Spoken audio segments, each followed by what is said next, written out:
up, RBLR Bulls, RBLR Nation? We got some really exciting stuff to talk about for USF. I don't know how y'all are feeling. I don't know if y'all are just as hype as I am, because, man, this is one of the best weeks of USF athletics that I can remember in a long time. It's been really outstanding stuff. In case y'all are living under a rock, I'm talking about them beating UF on a game-winning field goal from Grammatica. We'll just get right into it. Jonathan, I know you're a big UF fan, so I'm sorry we're talking about this. I know it might be a bit of a downer, but what were your thoughts on the game? Thoughts on the overall performance? What the heck happened? There's nothing to be sorry about. This is what we're here for. I mean, this is a program-changing win for USF. To go into the swamp, which is one of the 10 hardest places, in my opinion, one of the 5 hardest places to play in all of America, and in my opinion, play their B- game and win. That's one of the things. When you see matchups like this, a lot of times you see teams that are less talented, like USF is, throw some trick plays in there and have everything go right. Everything didn't go right for USF. I mean, they just hung around, and they outcoached and outplayed the Gators. And as a USF fan, the thing that gives anyone affiliated with this team all the confidence in the world, and outside of the first drive for Florida, USF outplayed Florida on the line of scrimmage. And if you'd have told me that before the game, I would have said you are crazy. But USF had seven tackles for loss against Florida. And this isn't a group that is just put together. Florida has 4 returning starters from last year, 2 guys that are probably going to be first-round picks in the draft this year, if not for one for sure. They have a first-team All-American at center, a left tackle that's going to be drafted in the first or second round of this year's draft. They returned 4 starters, and their 5th starter, the new starter, is a highly rated recruit out of high school. And USF dominated them for most of the game. I mean, that is, as a person that covers USF, that gives you the most confidence that, okay, what's going to translate going into American play? That is what's going to translate. USF is legit in their front 7. And the fact that they went into Gainesville, and, you can talk about the mistakes that Florida made, because Florida did make mistakes, right? But USF made mistakes too. This was not a perfect game by USF.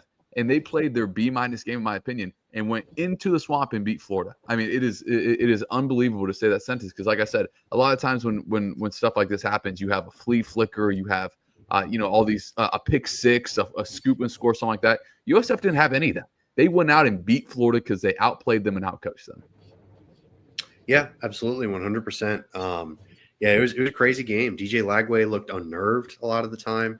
Ball wasn't really able to get going in the run game, which was really shocking. It was a tough game for UF, and USF looked in control more or less. I mean, they were, it was a really tight game, obviously coming down to a game-winning field goal. That's always going to be that way. But you're playing in the swamp, it's always going to be that way. And USF very much held their own. Like you said, it was not a luck into it sort of win. There wasn't the fake punt that they had against Boise. There wasn't any of that stuff. But Musab, how about you, man? Are you still riding that high? What were your thoughts on this win from USF? Biggest win in program history? Yeah, most definitely. I mean, to be a 17-point underdog, to go, on the road and to take down, the Gators, it's absolutely nuts. I was so shocked. I honestly couldn't believe it. I remember, I think the last minute I had to walk away from my whole family, and I was watching it on my phone because I was like, man, I gotta lock in. But no, look, everything that Jonathan said is I'm right there with him. We outplayed them, we outcoached them. But on top of that, I just think that it was a battle of defense, of course. And I think the most remarkable thing was, first of all, seeing how dominant the defense was, to hold it down against a powerful UF offense. With Lagway and then Jaden Baugh. One thing was, Jaden Baugh looked pretty solid the first half, but they kind of changed it up. They, made a couple of changes, and they were able to kind of lock him down a lot more in the second half. So, and just throughout the whole game, it was an absolute back and forth dogfight. But I have to say, I think the thing what separated, USF from UF was a couple of those momentum shifting, moments, from Singleton's 66-yard catch to even, that safety that they got. I feel like that safety was definitely a game changer for sure. And just imagine, where would we be had that safety not happened? So, And then, of course, unfortunately, I'll tell you this: UF just shot themselves in the leg as well with some of those personal fouls and giving us that chance to get that field goal. So, at the end of the day, though, I think it was nothing but impressive. And yeah, I think USF it's on the map for sure. And I feel like the whole nation is now like, whoa. Yeah, I mean, shout out to Lil Wayne. He said they were going to win on I forget if it was College Game Day or the Fox whatever big noon whatever Saturday. Can't keep all those pregame shows straight in my head, but yeah, it was a really fun day. Really just kind of still shocked that it's real. You know, shocked that it happened. But now the AP polls and all the different top 25 stuff is out, and USF's ranked 18. It doesn't really mean much like this early in the season. Like there's so much season left to play that it's almost just kind of like, oh, that's cool. I wasn't really, I know people are getting blasted for their ballots on Twitter and stuff. And it's just kind of like, all right, guys, like I get it. Like it was a screw up, but let's slow a roll here. Like this isn't going to make or break USF season, whether they're 18th or not. But I wanted to get y'all's thoughts on it. I'll start with you, Jonathan. Did you think 18 was a good spot for USF, or maybe would have put them higher? Maybe you would have put them lower. What were your thoughts on their ranking? Oh, they should definitely be higher. I mean, look, Florida went from being 13th to unranked, and rightfully so. Florida's talent roster is top 10 in the country. Like this isn't beating Boise, to be completely honest with you. Like Florida was picked by major media outlets to be in the college football playoff this year. We talked about last episode. They have first round picks and almost, or not first round picks. They have future NFL players at almost every single position on every major position: D line, corner, linebacker, offense line, wide receiver, running back, quarterback. And they went in the swap and beat them. So I think USF is still underrated for what they've done this season. Who has a better resume? Who cares about what happens in the preseason? The preseason nowadays, especially in the NIL era, is a joke. Nobody knows what these teams have coming in. And who's had a better two weeks in all of college football than USF? You want to say Ohio State because they beat Texas? I'll give you that. But that Texas one probably means more than both these wins for USF. But in my opinion, USF should be a top 10 team if we're basing off what they've done this year. I don't care what people, how many 5 stars Alabama has or Georgia has. I don't care about what these teams have done before. We're basing it off of what we've seen in 2 weeks so far this year. And if you're basing it off like you're supposed to, then they should be higher. But we have people in the AP poll that don't watch the games and don't care about the AP poll to an extent, and still have people Florida ranked higher than USF. And yes, to an extent, you're right, Carter, to an extent, like, yes, that doesn't matter. But to someone who has lived and breathed college football his whole life, it's like a slap in the face to see people not care, have such a platform, not care about their ranking. Because where do you think the College Football Playoff Committee gets their baseline for their rankings from? They're not just like, oh, let me re-rank these teams. The College Football Playoff Committee in a lot of ways is inept in its own right.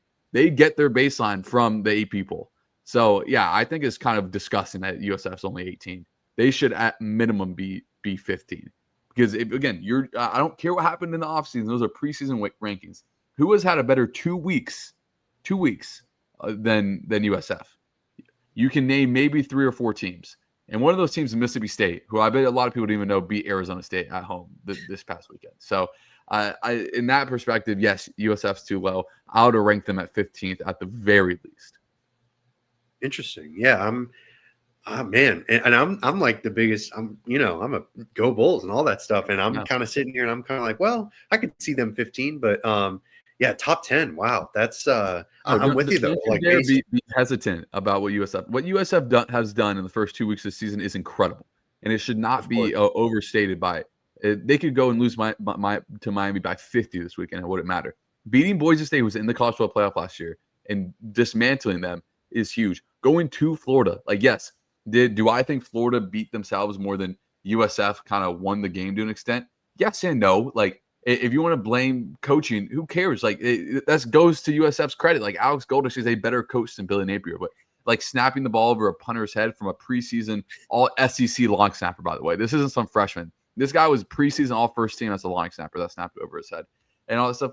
I get it, but at the end of the day, you still need to, like, USF played a B- game and beat Florida on the road. I don't care what happened in order for that to happen. They should be rewarded for it. And you, Carter, or any other USF fans should not hide, like, what they've done so far. Like, what they've done so far this year is incredible. Yeah, fair enough. Yeah, it's hard to argue with what you're saying for sure. Yeah, I do. I do wish that the college football selection committee did have more sophisticated ways of looking at this stuff, because like you said, looking at AP polls, like, what are we doing here? Like, I I don't could have know, a that whole that episode seemed, on the ineptitude in college sports. We don't. I can. I yeah, could go on a tangent, but for sure we could have a whole nothing's show. bigger than this. Right. Yeah. We could have like a whole hour-long segment about how much Mhm. NCAA is screwed up, especially in that regard. So yeah, it's tough, but yeah, I'm excited. We saw maybe you're a little bit more like Jonathan, more like, hey, top 10, or maybe you're more like, hey, like 18 is cool. I'm just so excited to see USF ranked at all. I was kind of just like, hey, 18, cool. It's been so long since they've been ranked that I was kind of, I might be a little bit blinded just by that. But Musab, where would you have them ranked? I'm a little blinded. I'm kind of with you on this, Carter. I'm fine with 18.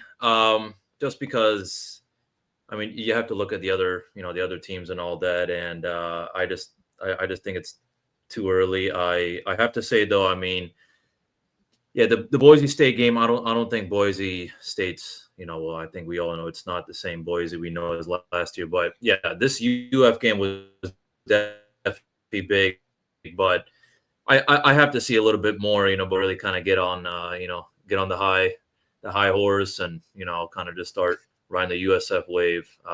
Just because, I mean, I feel like this Miami game is definitely going to be a big test. I mean, what Miami is ranked as of right now, I think in the top 5. Yeah, they're 5 right now. So I have to disagree a little bit with Jonathan, where if we do get ran over by Miami by 50, I do think that does affect our ranking, of course. Just because, I mean, you have to be able to put up a good fight, of course. I think, the spread right now is, I think, like, it's like they have Miami by 18. But I'm fine with it right now. I mean, at the end of the day, this is, these rankings are bound to move. I mean, we saw this back in the Quentin Flowers era. I remember USF got real high on that, actually.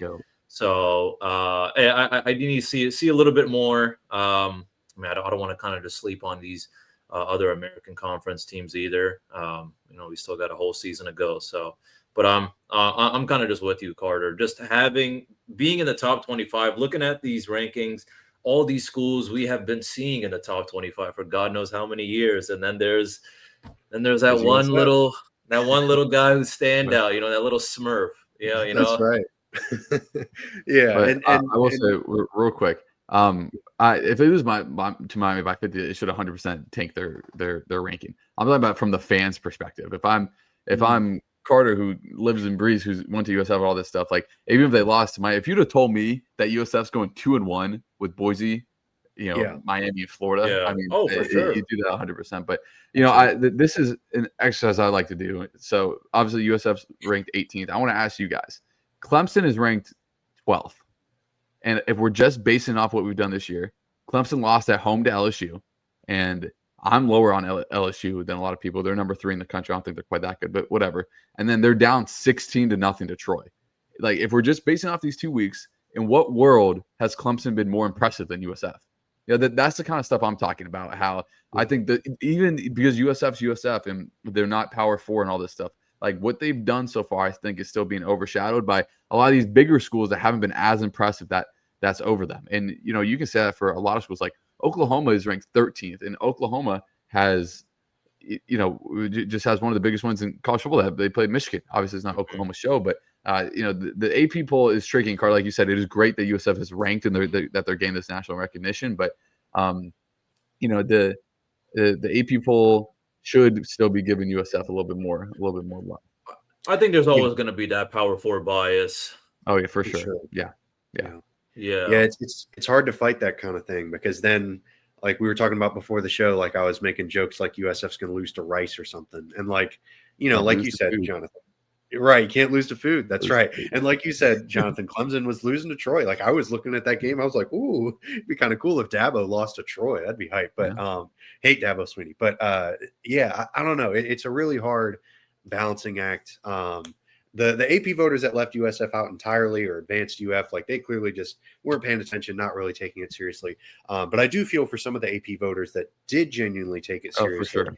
And now they're like sort of being grouped into this umbrella of like, oh, you're incompetent, like you don't know what you're talking about. And it's like, well, if you look at how they voted, like that's a perfectly defensible way of looking at it. But no, I definitely feel you. It's definitely weird to see some like you said, Clemson was down to Troy, and they're I don't know. It's a hard balance to strike between balancing like what you judge about a team in your own mind and versus what actually happens on the field.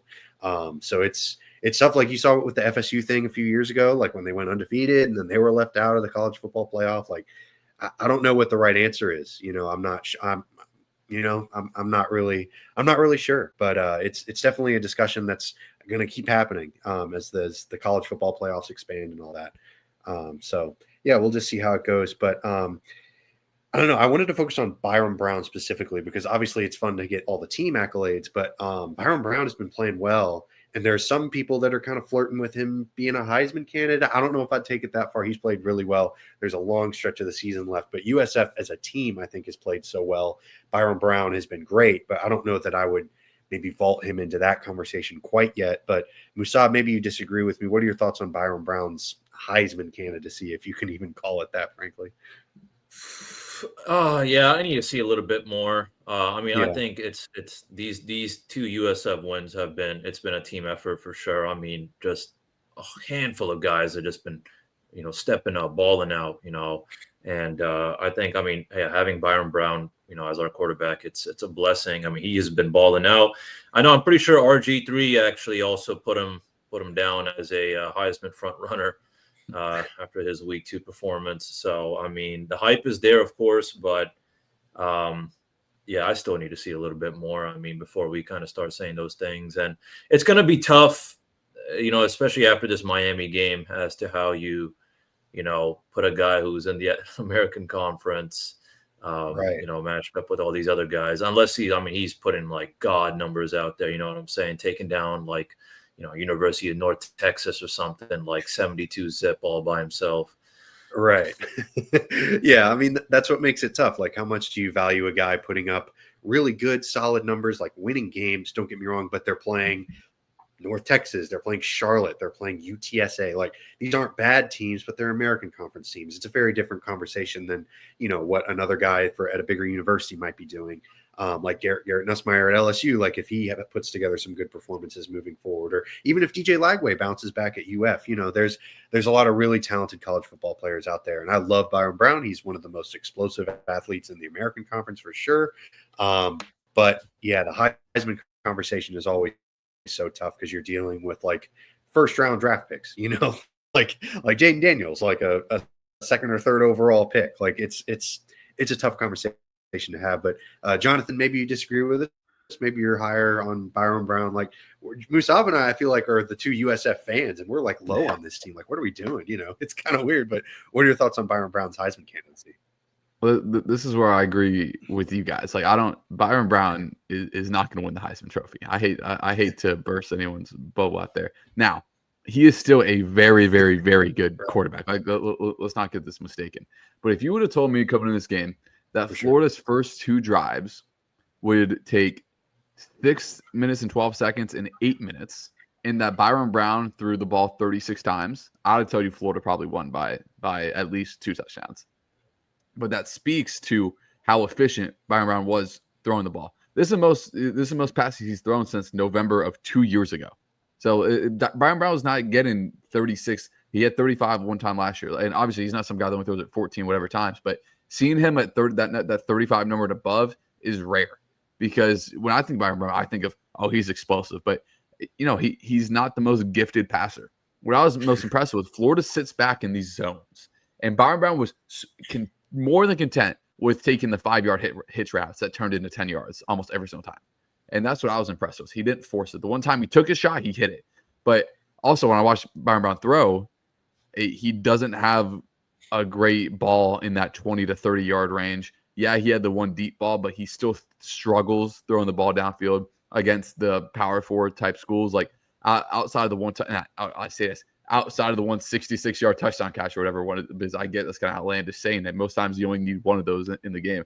Watching him, he doesn't look incredibly comfortable throwing it that far. Now, that's not really an indictment on him. It's not his strength. And Alex Goldish and the staff does a great job of putting him in positions to succeed. And one of the ways, and credit to him, you know how eager you want to be. You're in the swamp playing against Florida. They probably didn't want you, right? Coming from Raleigh, you've been at USF, right? You were there when USF or when Florida came into Raymond James and blew you guys out of the water. I want to take a big shot. No, he gave what the defense he took what the defense gave him. And I was really impressed with him in the game because for not forcing stuff, and he took a shot and he hit it. And I'll tell you what, man, he was getting hammered. He ran the ball 17 times. He was getting hit every single one of those times, and coming up and still leading the drive down the field. And yeah, they were helped with the guys freaking doing Jalen Carter spitting in his face and stuff. But to have the will, they started that drive on the 10-yard line. Like that's a big boy drive, regardless of how many times Florida helped you with penalties. Byron Brown was put in a great situation by Alex Goldish to succeed, and he took it and ran with it. But now, he's not going to win the Heisman Trophy. And I get the question. It's fun. He's had a great first 2 games, but if he goes out there and throws for 303 touchdowns against Miami, we'll come and revisit this. But I mean, I think the conversation should be more geared to, is Byron Brown a top 10 quarterback in college football? And that's where I'd lean. I would rank him in that 8 to 10 range, kind of right now, based off what I've seen in 2 weeks. Wow, that's interesting. Yeah, it's such a difficult conversation, even with just the top 10 quarterbacks. Like, are you valuing a guy versus on purely what he's doing in college? Are you valuing him on based on what he could do at the NFL level? And it's a hard ranking thing, and it's kind of nebulous and silly, but it makes for fun water cooler talking. Oh, for sure. I do want to say something with what Musab said with the ranking. Yeah. I think that also comes back to bite Byron Brown a little bit, being from that non-power 4. Like, Ashton Genty should have won the Heisman last year, in my opinion. I don't know about should have, right, but he had a great chance to put up. I don't know if you'll see another non-power 4 player be a finalist for the Heisman, just because of how much the power 4 is going like this in the media's eyes, and the non-power 4 is going down like this. So I also think if he does continue to put up numbers like he's putting up, I think that would also factor against him, like Musab said. Same thing with the USF being ranked where they are. There's always going to be that power 4 prejudice going up against USF. Yeah, I get you. Yeah, it's tough. It's tough to fight, and this led to this perfect transition, Jonathan. This leads to a conversation that I wanted to have with y'all about USF. Really, super big picture. What do y'all think about their prospects moving to a bigger conference? Maybe, like, a lot of people are saying, "Oh, they're going to parlay this into making it in the Big 12." I've seen ACC thrown in there, and there's some wild takes where saying, like, "Oh, they're going to leapfrog all that, go to the Big 10." I don't know about all that, but I'd be really curious to hear y'all's thoughts. Jonathan, throwing this question right back at you. What are your thoughts on USF's prospects moving to a bigger conference, regardless of whatever conference you think they'd be a best fit in? I mean, that's a tough question. Do I think it's going to happen soon? Like, probably not. But if I'm a power conference person, if I'm the Big 12, like, USF's better than Oklahoma State right now. You know what I mean? Like, USF, when I saw some of these schools, like when I saw Houston go to the Big 12, and I get like they're a great basketball brand, but football is what wins. Like, I'm a Florida fan. Florida won the national championship in basketball, and I still think their athletic director should be fired because he's botched the football hire the last 4 cycles. Wow. Because football is what's king, and that's what makes you the money. The reason why these other sports exist is because football, specifically in the SEC and Big 10, brings in tens of $millions a year, hundreds of millions of dollars every year. So when I look around, I see Houston, who's not a predominantly big football school, get picked up. And again, I understand the basketball and best basketball brands in the country right now. But I was like, okay, USF makes a little bit more sense there. When I see SMU, and this can be another hot take, they were in the playoff last year. When I see SMU get picked up, and I know they got that oil money, I know they got that Texas money. When I see them get picked up, I was like, okay, like, I feel like USF's kind of a better program than SMU. Obviously, this was 3-4 years ago, 5 years ago, when all these schools were getting picked up. But I can't think of a school that's more deserving of moving up to a Power 5, maybe outside of Boise, than USF. And I know Boise's doing anything going to the Pac-12, but if you're telling me that like Texas State is going to the Pac-12 after this year, and I understand the Pac-12 is still going to be like a Group of 5 league now or whatever, but like USF deserves to be in a power conference.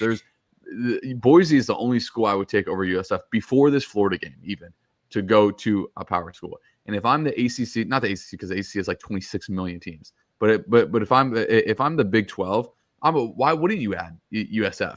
You know, if you were going to expand. Now, I don't know if any of these conferences, and this is where USF I think is going to get screwed. I don't know if any of these conferences are in the position to expand right now. But with the way that college football goes, expansion is eventually going to happen. And I don't think there's a school more set up with the new stadium, all the hype coming around the start to the season, and the recent history. You look back 20 years, USF's had a pretty good run. Yeah, they had I'm pretty sure that a 1-win season in there as well. But like if you look at the net positives, they have more net positives than a lot of other schools that are getting that elevation. So to answer your question, do I think it's going to happen like this year? No. But I think next time expansion does happen, USF's going to be one of the first 2 schools that people are going to call. Yeah, absolutely. And you add in the UCF factor with the Big 12, like you were talking about specifically with that conference. That'd be fun. And the ACC is tough because they have all the West Coast teams too, which is the ACC already has like 18 teams. I don't know how they would add more teams. Right. I mean, it's the fact that Clemson has to go on the road and play Stanford is beyond me. But I could do a whole podcast about that separately. But right. Yeah, again, the state of college sports really kind of a mess. Yeah. But Musab, how about you? Do you think there could be any movement towards USF moving to a bigger conference away from the good old American? Yeah, the day is coming near. We're getting closer and closer, and I mean, first of all, I have to say, I mean, I'm not gonna completely act like I'm the USF athletic guru, but I mean, USF is making some noise at basketball. I know they're making noise at track and field. And I mean, yeah, like Jonathan said, football is king, and so is, cash is king, probably why Stanford and UC Berkeley went on over to the ACC. So I think adding USF to the Big 12 is probably my kind of prediction. Especially once we get that stadium. I mean, it's time to give, USF the respect that they deserve. The ACC is just weird. I doubt they have space, and then the Big Ten just sounds so weird. I could never. It's honestly like Stanford being in the ACC, a Pacific Coast team being in the Atlantic Coast team. So no, I'll probably say Big 12, and especially with the UCF rivalry. And I mean, like Jonathan says, I think we can definitely put up a fight or / take down a couple of those Big 12 opponents the way we're looking right now. But at the end of the day, I mean, we're going to, I think we just need more wins before we really gain the respect of the nation. But also on top of that, kind of some little fresh USF news. We got a new USF athletic CEO, Rob Higgins. Yes. So that's the first time ever. So it just makes you think USF athletics are, they're getting down to business now more than ever. So perhaps the Big 12, an invite is near. Who knows? Yeah, on the way. Yeah, their old athletic director, I believe it was Michael Kelly was his name. He went to Navy.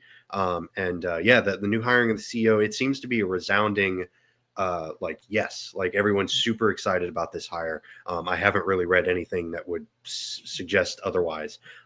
So this has been a big week for USF athletics, like Musab was saying.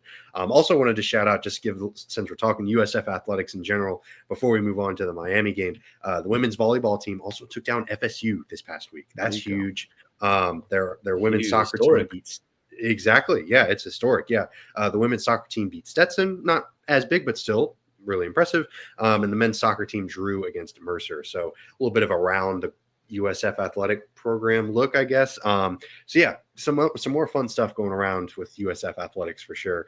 But now we're looking at Miami, and it's tough. I know UF and Boise, we said the same thing. We say, we were talking about, hey, Boise's ranked and UF has all these NFL starters. Miami has just as many NFL starters. Like, they are really, really good. So it's going to be tough. But what do y'all think USF has to do to pull off this upset? Do you think it's realistic? Musab, I'll throw this question at you first. What do you think USF has to do to pull off this upset, and how realistic do you think that is? What they got to do is, first of all, have control of the clock. I mean, this has been an issue with both these two past games. I feel like we've been able to get away with it. We scraped on by against Florida, and got that win. But I think Miami's going to be an even harder beast. I think probably the final boss of this season, even though it's only week 3. Right. So I don't know. I mean, man, they got some studs on offense. I mean, I don't think Carson Beck is the greatest quarterback, but I mean, he's got the vision, he's got the arm. The good news is that, he's not as mobile So I'm hoping, as long as we can kind of keep getting some pressures, kind of throw them off. And on top of that, what I'm expecting is, I'm forgetting, where I saw it, but USF had done a phenomenal job containing wide receivers from UF for any pass that was like, I think 10 or 20 more yards. Oh man, I'm forgetting from the top of my head, but basically USF had a lot of success, when it came to those kind of semi-deep or deep balls versus UF. So I'm expecting, or I hope, that's what they're going to have to do because, their run game is, they got a physical guy, Mark Fletcher, but I'm also looking at the wide receivers, especially like Malachi Tony. He had a great game against Notre Dame, but that's really it though. Defense, I'm counting on them more than anything to kind of keep this close. Yeah. Yeah. It can get real ugly real quick if the Hurricanes are able to come out and get their playmakers in space. And, because it's tough. Like you said, Fletcher's really good. He was splitting a backfield with Damian Martinez, who's in the NFL right now, and he was still having a great year. I think he averaged like a little over 5 yards a carry, which is just really, really good stuff, especially the ACC is not the SEC or the Big Ten or anything, but that's still a very competitive conference. For him to have that amount of success, it was really impressive. So I wouldn't be surprised to see him have another great season. And he's definitely someone for USF to watch in this first game or in this game against Miami. And like you said, Carson Beck is really interesting. And Reuben Bain Jr., potential future NFL defensive lineman, since we can shift the focus to Miami's defense because they're pretty darn good too. He missed a lot of last year with an injury, but he's coming out strong. So we'll see how USF's able to deal with all that. I don't know that an upset is super likely, but Jonathan, you seem to be the breath of fresh air for us, the more hopeful of the three of us. So what do you think USF's chances are? And anyone on Miami scare you or anything? Miami's a lot of people. Miami scare me. Bain and Mesidor. We're talking about defensive line.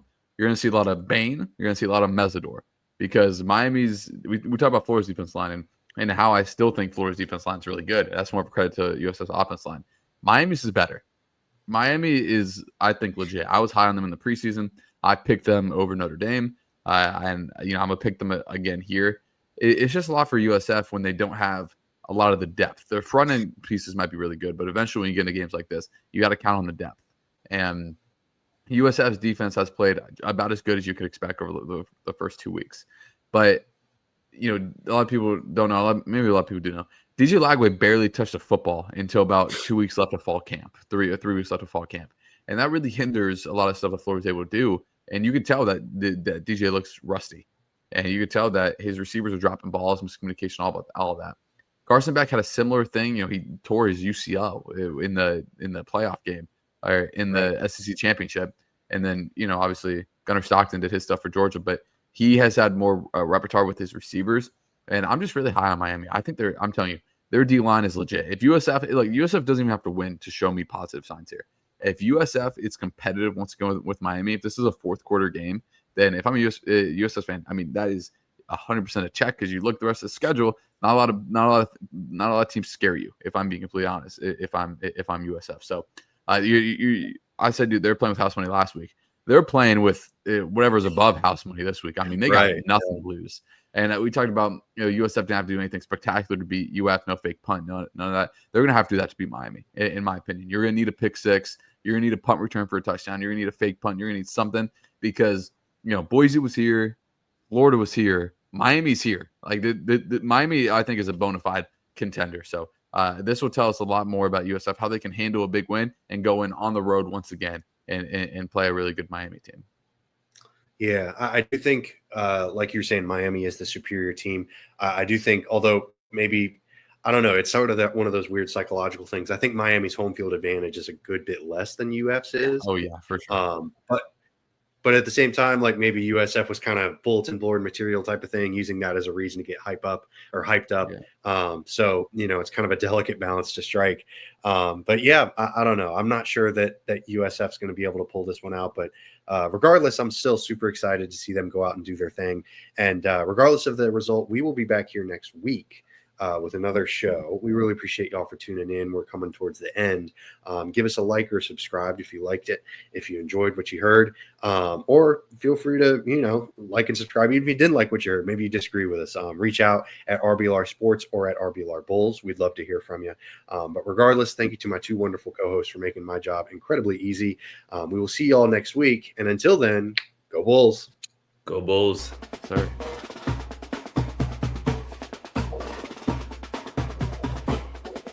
Thank you for tuning into this presentation by RBLR Sports. On your way out of the stadium, please remember to like and subscribe.